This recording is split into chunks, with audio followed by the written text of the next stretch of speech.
Hey guys, welcome back. We're back outside today, and the plan for today is to get some long-suffering trees in the ground. Now, a few years ago, I think it had to be about 2 years ago, honestly, 2 or 3, maybe 3. I bought a couple of trees because I had grand plans of renovating a townhouse in Brooklyn and moving in. And of course, I was super excited for the gardens. So I bought a bunch of plants, including some trees. Well, that renovation seems to be taking approximately a century and a half to complete. And I realized I really need to get these trees in the ground. I feel like I was hoarding them in a sense, and I really wanted to put them on that property. But I realized at this point, they've survived in these pots barely. But this year, I feel that they're struggling a lot more. And I feel that if I don't get them in the ground now, they might perish, and that would just be a waste. So I'm going to plant them here at mom's house. And if and when I ever manage to move out, I will just have to buy more trees for that property. So 2 of the trees I want to try and get in right now are 2 crabapple trees. One is a centennial crabapple and the other is a pink cloud crabapple. If I can, I'll put a picture up on the screen so you guys can get an idea of what these look like.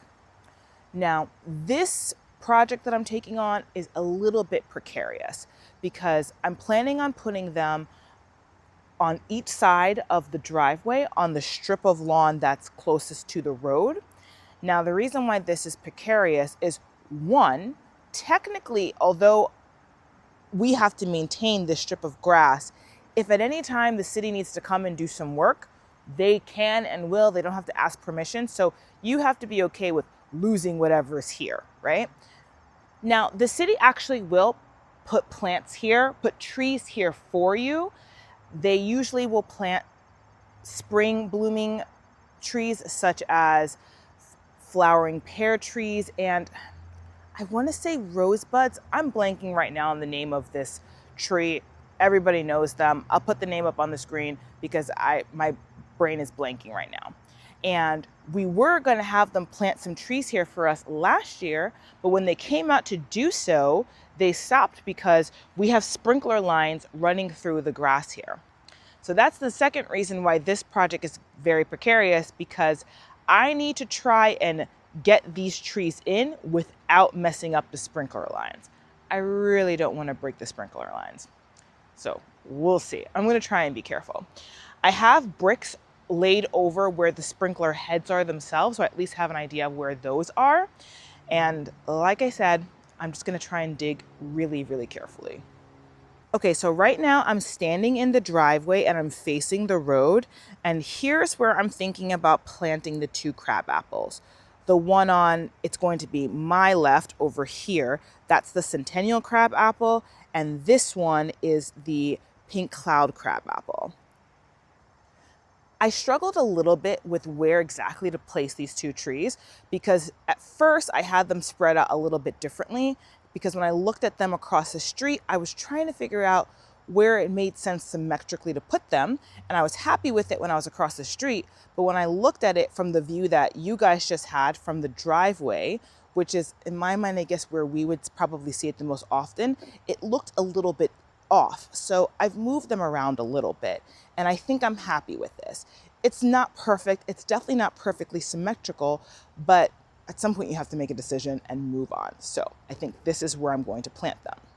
The reason why it was a little bit difficult is initially I thought about lining them up with these 2 pillars that used to have lights on them, and we'll probably get to that again maybe next year. They got broken years ago. But what I realized is when you're looking at the driveway, here, let me show you guys. When you're looking from across the street, the 2 pillars flank the driveway, but they're not perfectly symmetrical because part of the driveway leads up to the walk up to the house. When I had them perfectly lined up with the pillars, they actually looked more off to me. It looked wrong. So I'm intentionally having them a little bit offset from the pillars, and I think I like them from both angles where they are right now. So like I said, we're just gonna go with it. All right, let's get to digging. Okay, so like I said, the sprinkler head is right here. I'm not exactly sure where the lines run. When the city came to plant those trees, they were gonna put it right here, and then they ran into the line. So I think what I'm gonna do to start with, I'm gonna leave this guy where it is in the pot, and I'm gonna dig around it a little bit since we want the hole to be a little bit wider than the pot anyway.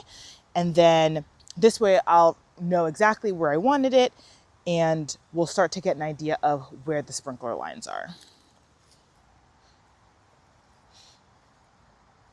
I'm thinking the reason the city didn't want to plant the tree is not because the lines were so crazy that it was impossible for them to plant the trees around it. I think they just didn't want the liability that if they planted the tree and busted your sprinkler line, that they don't want to be on the hook for having to fix that, which is kind of understandable, I guess. But I can take the risk to bust my own sprinkler line.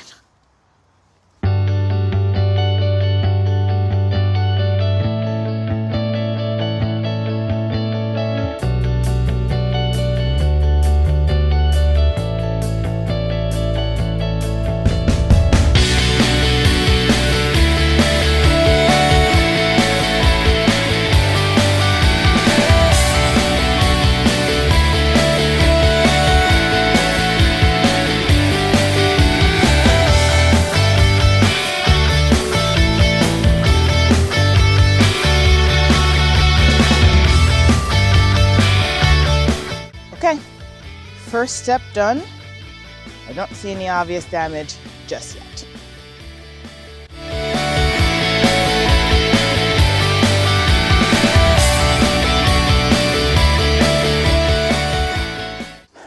So you guys can see, this is going to take longer than absolutely necessary because I'm not so much digging down as I'm just sort of scraping the surface.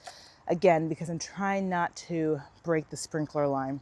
This would go much faster if I felt confident to just go in and dig. This area is pretty soft. It's not that hard to dig in. A couple of rocks, a couple of small roots, but I'm trying to be really careful. So we're just kind of taking off the surface layer as we go along.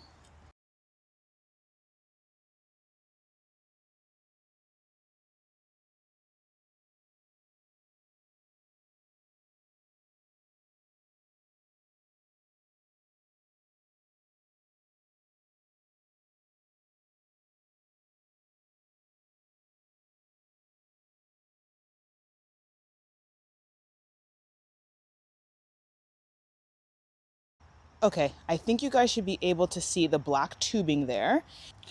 And it feeds, well, the rest of the sprinklers, but as well as this line that's here under this brick.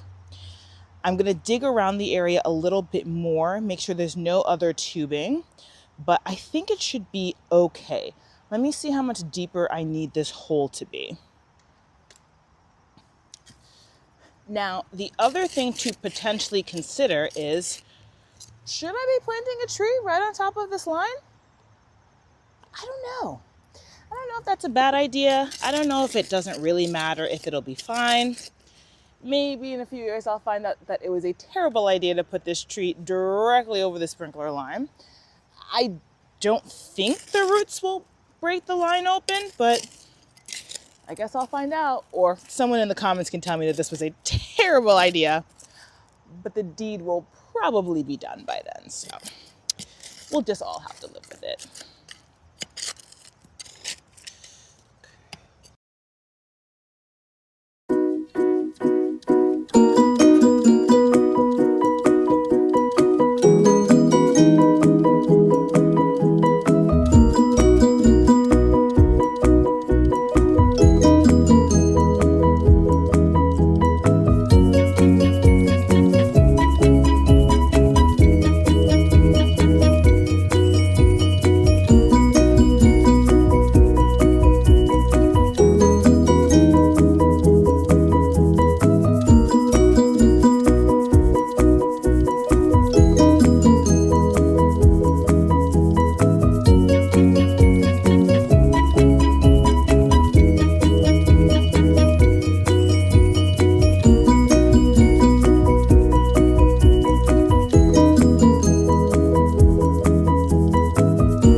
Oh, crap.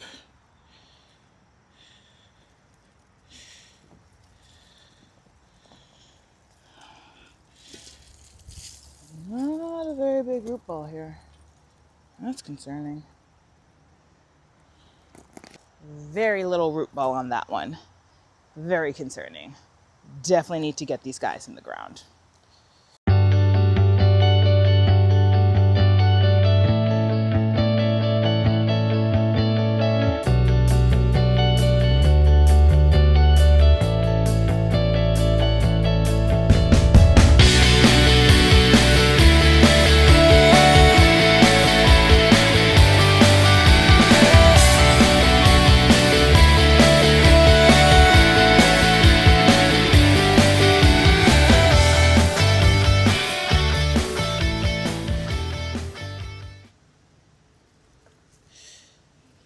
Definitely worried about this one, guys.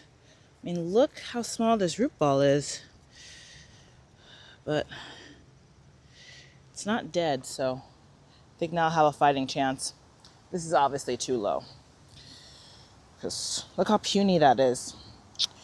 Not ideal.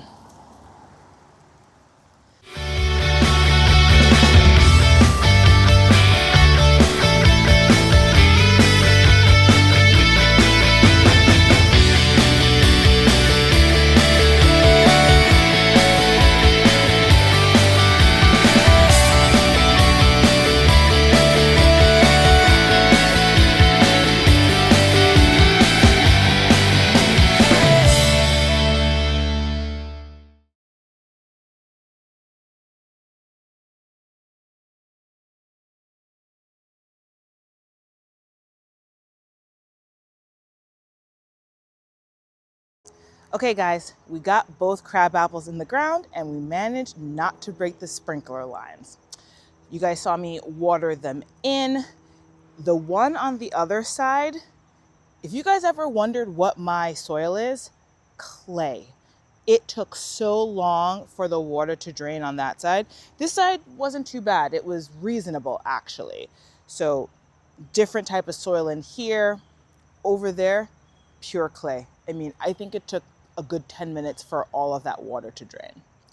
But we're putting some more organic material in the ground. We got a tree in the ground, so hopefully the soil quality will improve. After I watered them in, I got some more wood chips from the neighbors, and that's gonna be it for today. Still more trees to plant, still more plants to get in the ground. The next couple of videos is going to be a lot of me getting stuff in the ground, but it's fall. It's the perfect time to get new plants in. They can get their roots nice and settled in throughout the fall and the winter, and they'll be ready to start growing in the spring. So I'm really excited for how things are gonna look next season. Thanks for coming along with me, guys. And as always, I hope you get a chance to get outside and enjoy your garden. Until next time, guys, bye.